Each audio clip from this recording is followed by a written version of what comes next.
भाई साहब इतनी लंबी लंबी फेंकते हैं, इन्हें पॉलिटिशियन नहीं, इन्हें ओलंपिक में एक एथलीट होना चाहिए था। उसके बाद यहाँ पर दिल्ली में सिर्फ मात्र 12,500 नौकरियां दी गई। 11 सालों में सिर्फ मात्र 12,500 नौकरियां दी गई। ये भाई साहब इतनी लंबी लंबी फेंकते हैं, इन्हें पॉलिटिशियन नहीं, इन्हें ओलंपिक में एक एथलीट होना चाहिए था, जहां पे फेंकने का काम किया जाता है।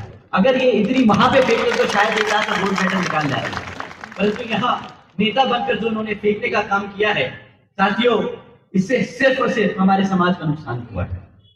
हकीकत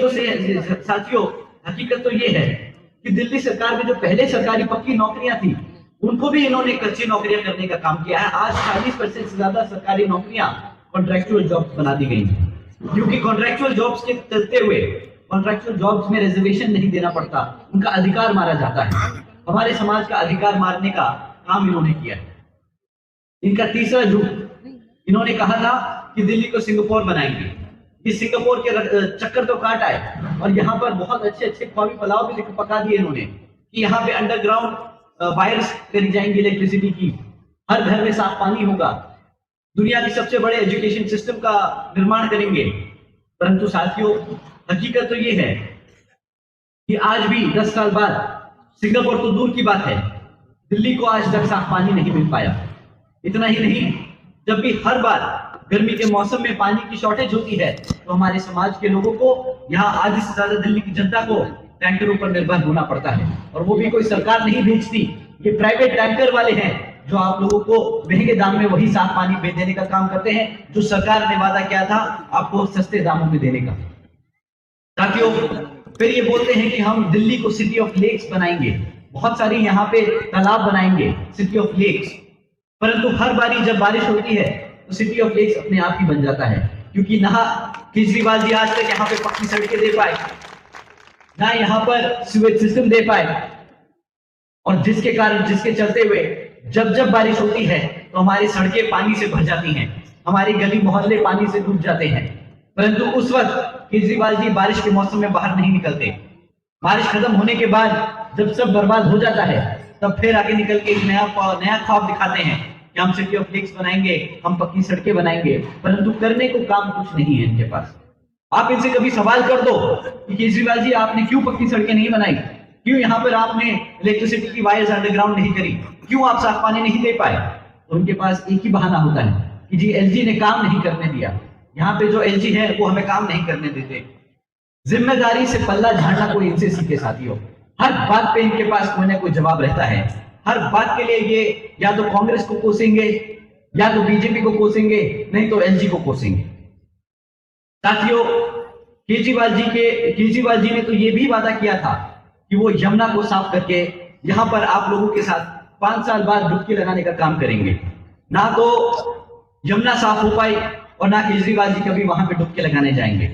परंतु ये एक वादा जरूर करते आए, इन्हें बहुत अच्छा लगता है, अपने घर से बताते हैं कि भाई मैं तो केजरीवाल हूं, मैं तो IRS से रिटायर्ड ऑफिसर हूं, मैं एक चार्टर्ड अकाउंटेंट हूं, मुझे हिसाब किताब तो आता है, मैं दिल्ली को कभी भी घाटे में नहीं आने दूंगा, मैं दिल्ली की अर्थव्यवस्था को अच्छे से मैनेज करके रखूंगा, यहाँ पे मुफ्त बिजली दूंगा, मुफ्त पानी दूंगा, और उसको जस्टिफाई किया अपनी डिग्रियों से।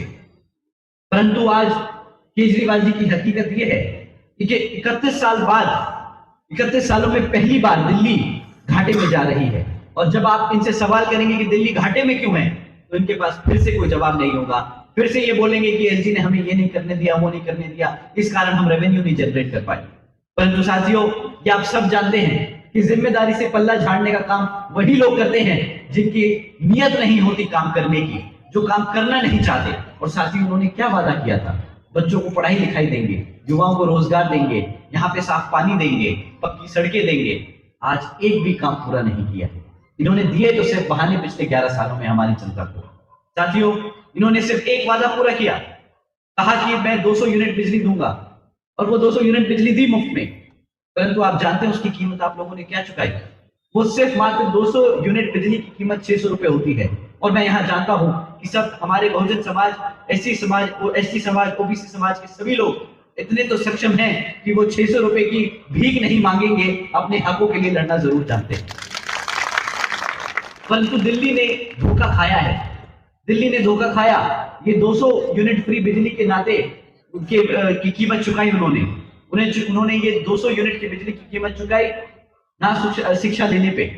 अच्छी शिक्षा ना मिलने की कीमत है ये 200 यूनिट बिजली, ना साफ पानी मिलने की कीमत है ये 200 यूनिट बिजली, ना साफ हवा मिलने की कीमत हम चुका रहे हैं ये 200 यूनिट की बिजली साथियों, ना साफ यमुना मिली हमें, ये है कीमत हमारी 200 यूनिट बिजली साथियों।